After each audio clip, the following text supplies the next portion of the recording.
Königin der Prärie. Kampf der Löwinnen.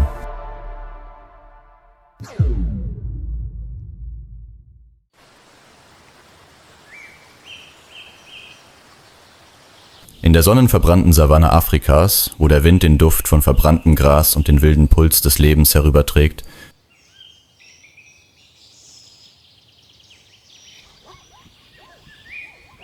verbirgt eine Löwin ein Geheimnis, das das Rudel ihr Blut kosten könnte.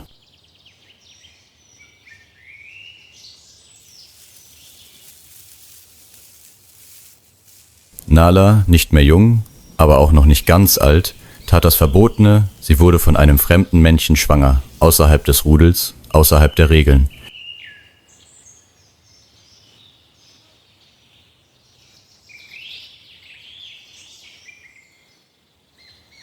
Sie versteckte sich am Gebüsch und brachte ihr Kind heimlich zur Welt, außer Sichtweite der männlichen Wächter.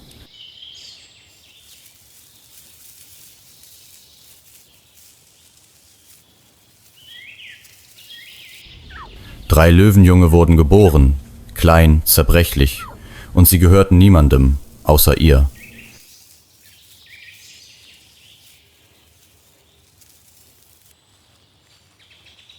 Aber Geheimnisse halten in der Prärie nicht lange.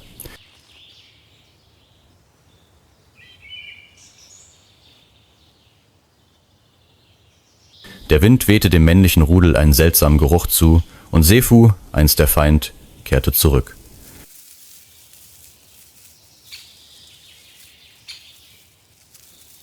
Mit einer dichten dunklen Mähne und einer Narbe über dem linken Auge war er derjenige, der Nala von der Macht verdrängt hatte.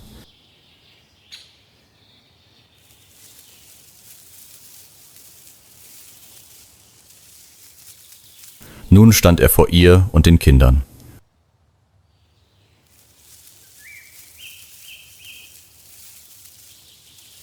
Schweigen, Geruch, Wiegen.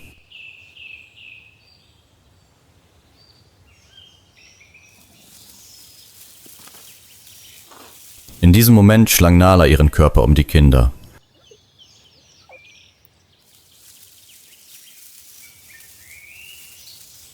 Sie bereitete sich auf den Tod vor, nicht auf ihren eigenen, sondern auf den ihres Kindes.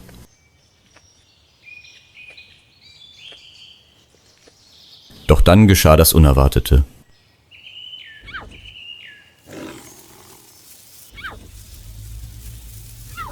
Sefu trat vor, verbeugte sich und berührte mit seiner Nase den kleinsten Löwen.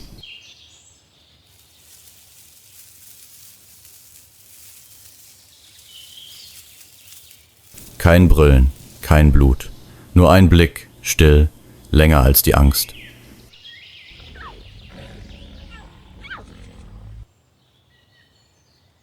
Könnte es sein, dass er sein eigenes Blut erkannt hat?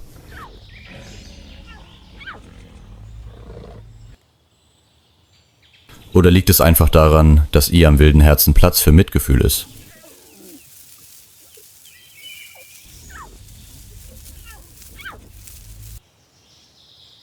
Als hätte das Schicksal seinen Fluch vorübergehend aufgehoben,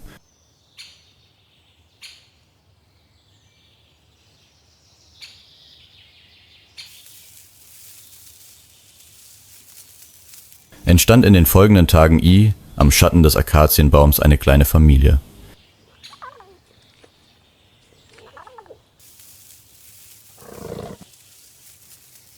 Nala, Sefu, die Kinder, so etwas wie Glück begann zu sprießen.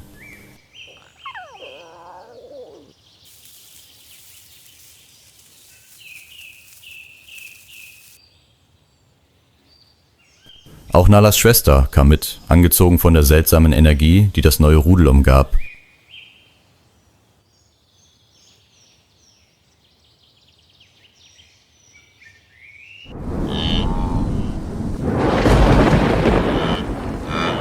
Aber die Prärie lässt die Friedfertigen nie in Ruhe. Wenn die Trockenzeit ihren Höhepunkt erreicht, lodern in der Ferne Feuer auf.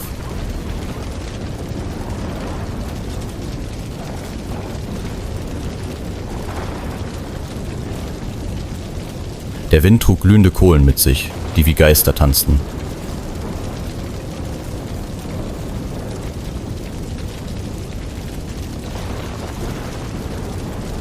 Nala witterte schon von weitem Gefahr, rief ihre Kinder und zog die ganze Herde aus dem herannahenden Feuermeer fort.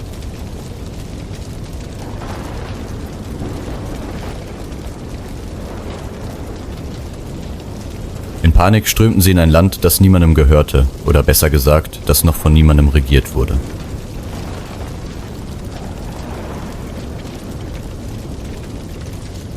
Doch da war jemand, der wartete, 2 schwarzmähnige Löwenmännchen, kompromisslos, die keiner anderen Blutlinie als ihrer eigenen das Überleben erlaubten.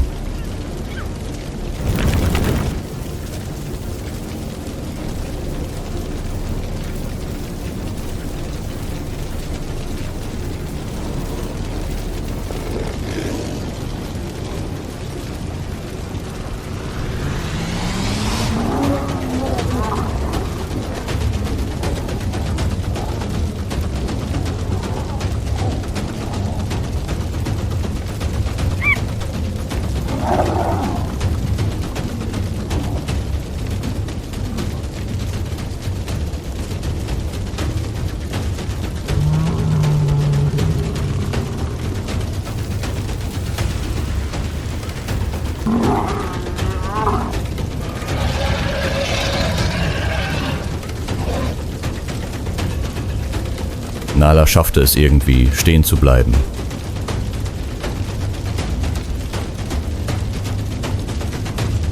Ihr Blick ging in die Ferne, wo das Lachen des 3. Kindes zu hören war.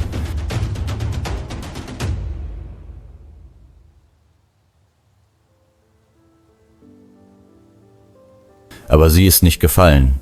In dieser Welt ist Schmerz der Preis des Überlebens.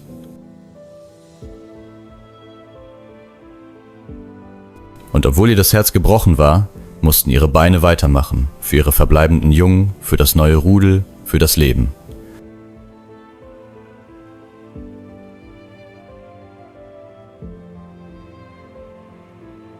Der dunkelrote Himmel am Horizont schien Nalas innere Gefühle widerzuspiegeln.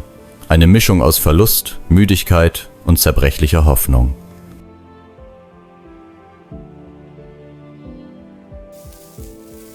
Nach der blutigen Schlacht, nach dem Feuer und dem Gebrüll hatte Nala keine Wahl.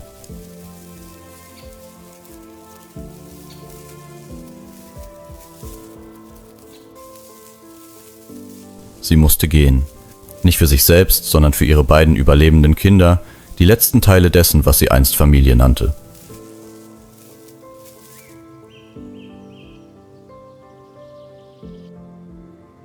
In der Dunkelheit der Nacht und am Mondlicht, das durch die Büsche strömte,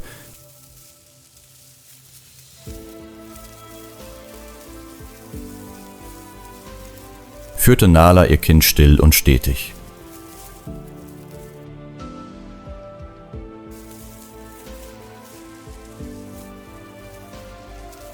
Sie durchquerten trockenes Grasland und passierten das Territorium von Honigdachsen, Hyänen und sogar Herden vorsichtiger Wildbüffel.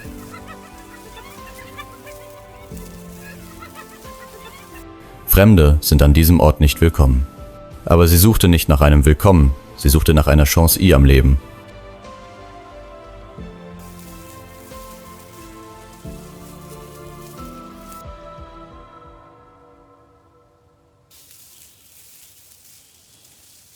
Am Rande des neuen Landes, im fahlen Licht der Morgendämmerung, das auf das taufeuchte Gras fiel,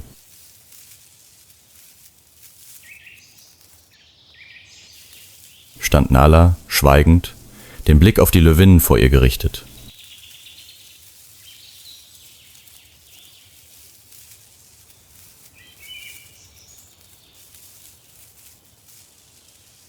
Elf, rundlich, stark, gesund.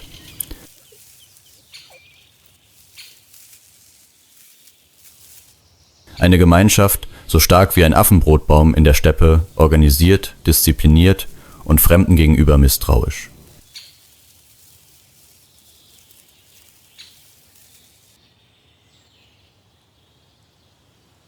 Doch dieses Mal war Nala, anders als in früheren Zeiten in ihrem Leben, nicht gekommen, um herauszufordern oder anzutreten. Sie kam mit ihren beiden Kindern, ihre Beine waren müde und ihr Herz schwer.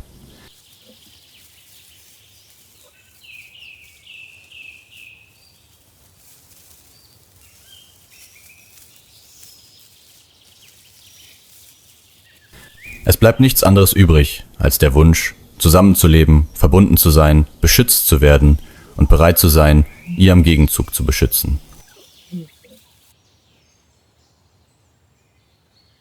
Das älteste Weibchen I am Rudel, Adjani, kam als erste näher.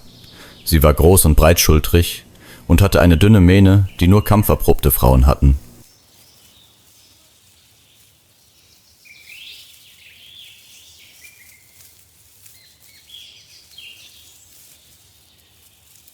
Ayani ging um Nala herum, als würde er jeden Atemzug, jede Bewegung messen. Doch dann knurrte Ayani nicht, sondern berührte Nalas Hals leicht mit seiner Schnauze und trat dann herüber. Ein klares Zeichen.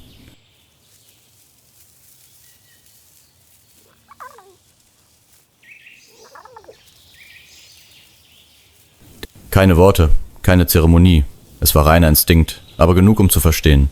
Sie und ihr Kind wurden akzeptiert.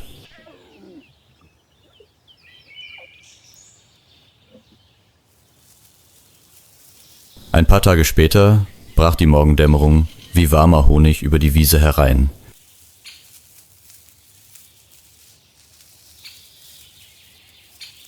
Aber keine Distanz mehr, kein Zweifel mehr. Nala ist jetzt Teil des Rudels. Sie jagen zusammen, ruhen zusammen und ziehen zusammen ihre Jungen auf.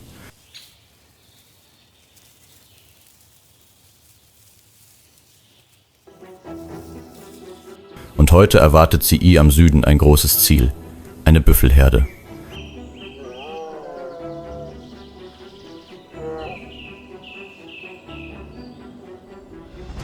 Die Büffelherde versammelte sich am Rande des Sumpfes, dort, wo seichtes Wasser und junges Gras zusammentreffen.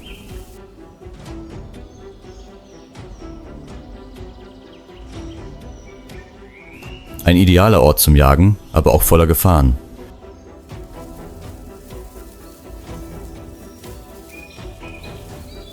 Der Boden ist matschig, schlammig und man kann sich nur schwer darauf bewegen.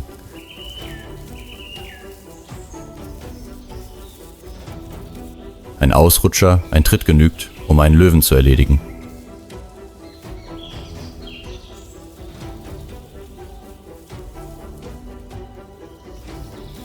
Doch dieses Rudel, mittlerweile 12 Krieger, waren keine Greenhorns.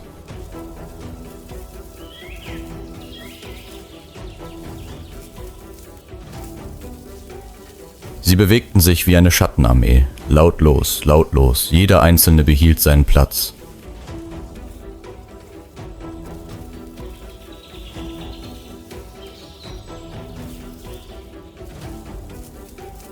Adjani übernimmt die Führung.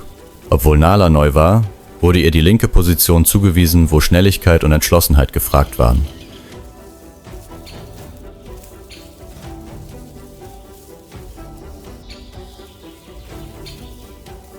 Die Jungen werden in der Obhut zweier älterer Weibchen zurückgelassen, die nicht jagen.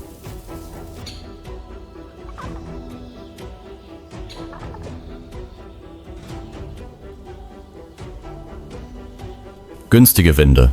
Die Büffelherde wusste nicht, dass sie umzingelt war.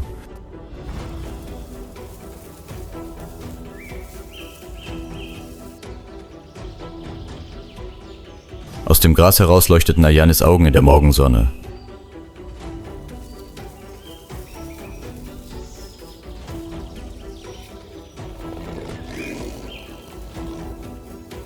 Ein Nicken, Startsignal.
Der Büffel brach keuchend zusammen und starb schnell.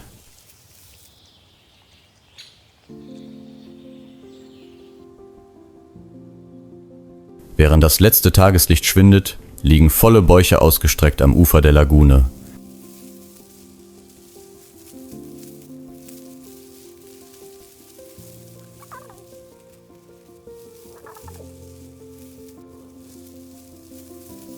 Das Baby kletterte auf den Rücken seiner Mutter und spielte I am letzten rosa Licht.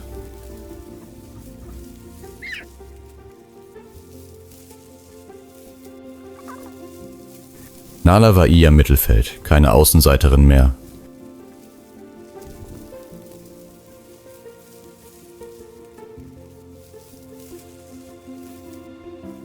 Sie legte ihren Kopf auf ihre Vorderbeine und blickte in die Ferne, dorthin, wo früher ihr Zuhause war.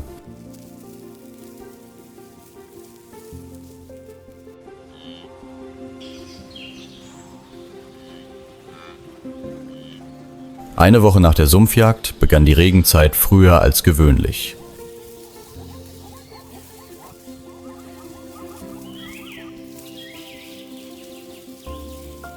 Wie wütende Gewitter vom Himmel rollten sie über die Steppe.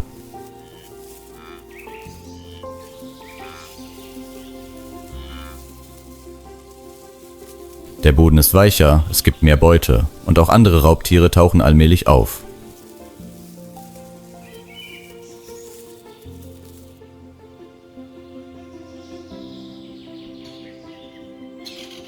In die Herde integrierte sich Nala schnell.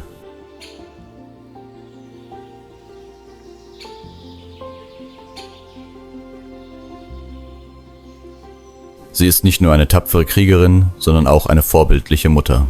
Ayani bemerkte das und begann, ihr mehr zu vertrauen.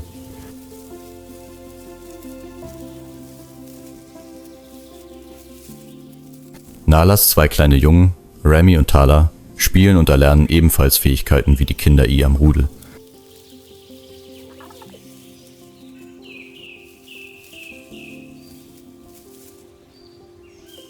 Es war eine friedliche, kostbare, kurze Zeit.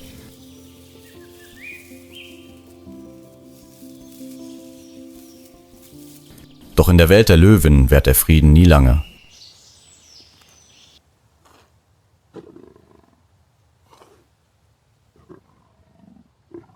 Eines Nachts, als das Rudel tief und fest unter den alten Akazienbäumen schlief, wurde Nala von einem seltsamen Geruch geweckt, dem Geruch eines männlichen Löwen.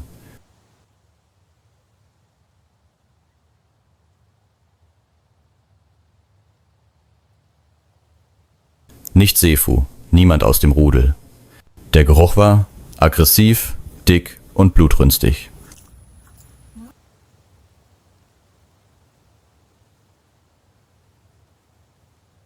Nala weckte Ayani und die anderen beiden Frauen gingen auf Patrouille.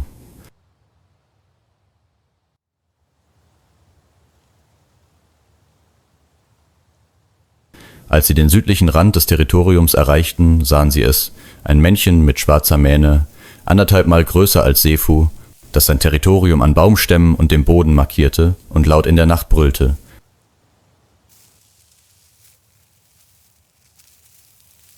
Nicht nur einer. Hinter ihm war ein zweiter Mann, kleiner, aber nicht weniger wild.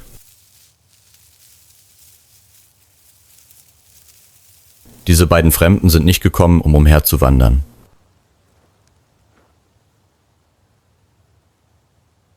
Sie erweitern ihr Territorium und suchen nach Rudeln, die sie besetzen können, nach Weibchen, die sie zur Paarung zwingen können und nach Jungen, die sie vernichten können.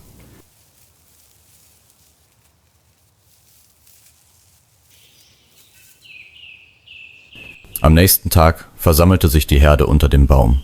Ayani, majestätisch wie eine Königin, entschied: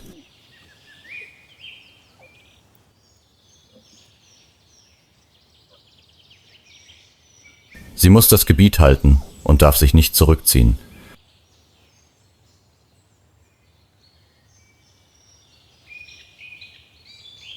Doch in der Herde begannen leise Stimmen zu flüstern.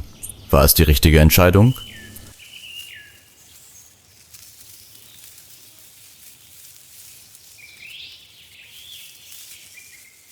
Einige junge Weibchen machten sich Sorgen um ihre Jungen und dachten an eine Trennung.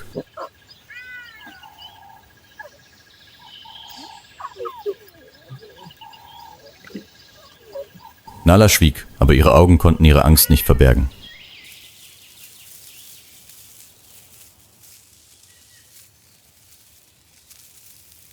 Sie verlor eines, als sie glaubte, sie könne ihr altes Land behalten.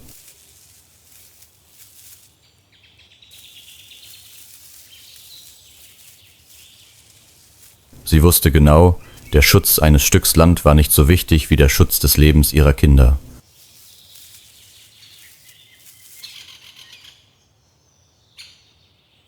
Es war noch nicht Morgengrauen. Der letzte Mondfleck schwebte noch am violetten Himmel.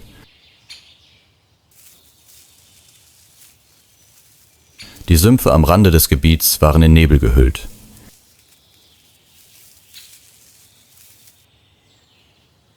Das Gras war nass, die Erde weich und der Wind aus dem Norden trug den Geruch von etwas Vertrautem, aber Gefährlichem mit sich. Er ist zurück.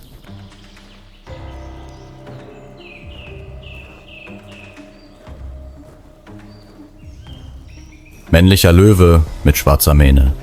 Der riesige Wanderer wagte es einst, sich der Herde allein zu nähern, um sie zu untersuchen und zu bedrohen.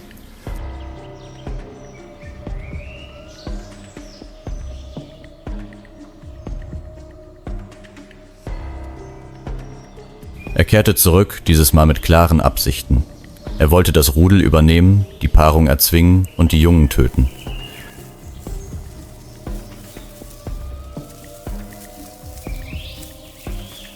Aber die Löwinnen warteten nicht darauf, gejagt zu werden. Sie haben zuerst die Falle gestellt.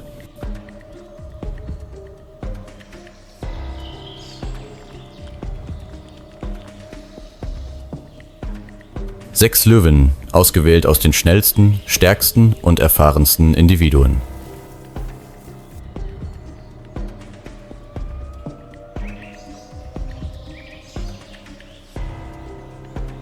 Unter ihnen waren Ajani, der erfahrene Anführer, und Nala, die Mutter, die den Verlust überlebt hatte.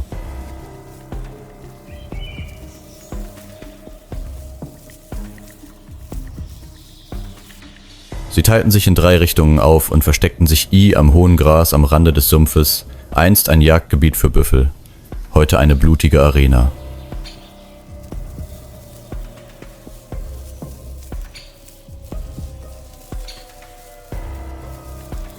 In der Mitte gibt ein jüngeres Weibchen vor, seinen Nachwuchs zu bewachen, um die Beute anzulocken.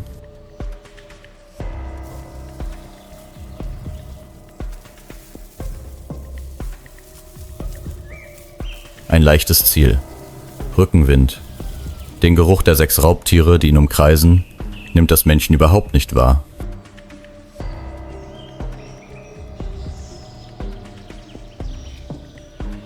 Es tritt vor, groß, selbstbewusst. Ich wusste nicht, dass ich in eine Falle tappte.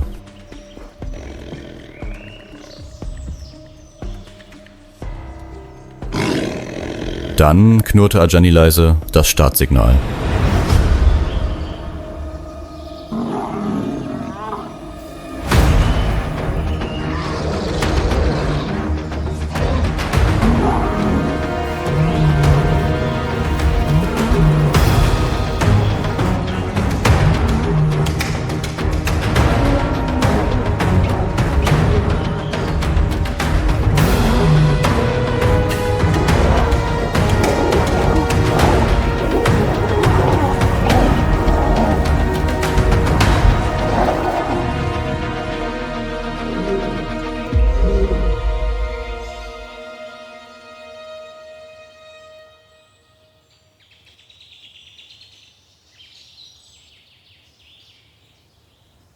Niemand tanzt um Leichen herum.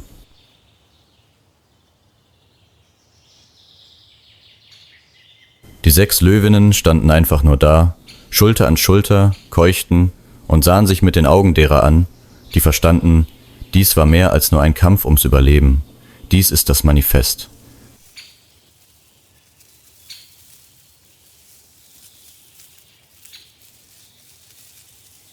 Wir brauchen keine Mähen. Wir brauchen nicht nur Kraft. Wir haben einander.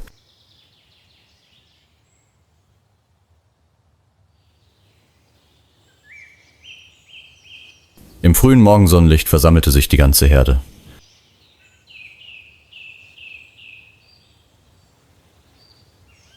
Die kleinen Jungen rannten aus den Büschen und umarmten den Körper ihrer Mutter.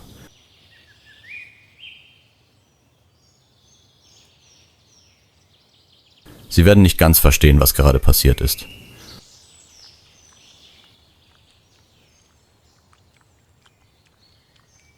Aber sie werden aufwachsen, geschützt von tapferen Müttern, die sich entschieden haben, um ihr Leben zu kämpfen, statt der Angst zu erliegen.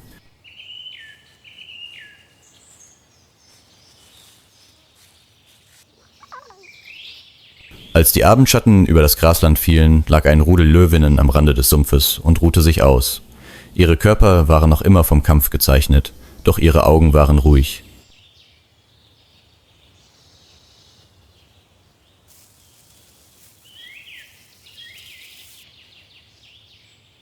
Sechs Löwinnen, durch ihr Blut miteinander verbunden, haben die Eindringlinge gerade mit vereinten Kräften und ihrem unerschütterlichen Beschützerinstinkt besiegt.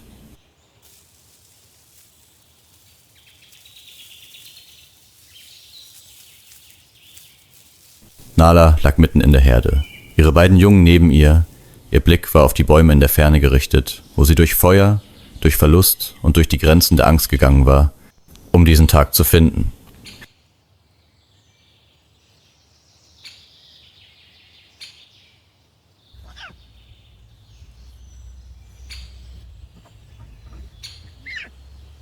In der Wildnis, wo Stärke und Schwäche durch Reißzähne und Krallen bestimmt werden, sind es die Weibchen, still, ausdauernd, widerstandsfähig, die Seelen sind, die das Leben am Laufen halten.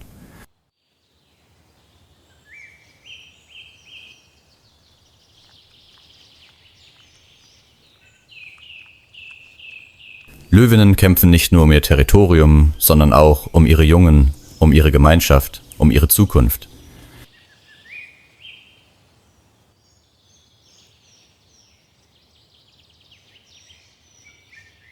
Ihre Geschichten erinnern uns daran, dass in der Natur wie auch am menschlichen Leben nichts dauerhafter ist als die Kraft der Bindung.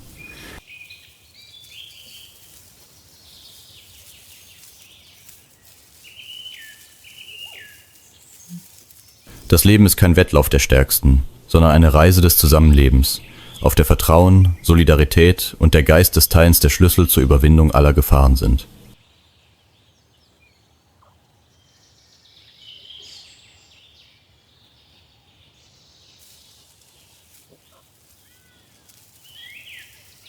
Und als die Nacht hereinbrach, erhob sich ein leises Knurren am Wind, nicht als Drohung, sondern als Bestätigung.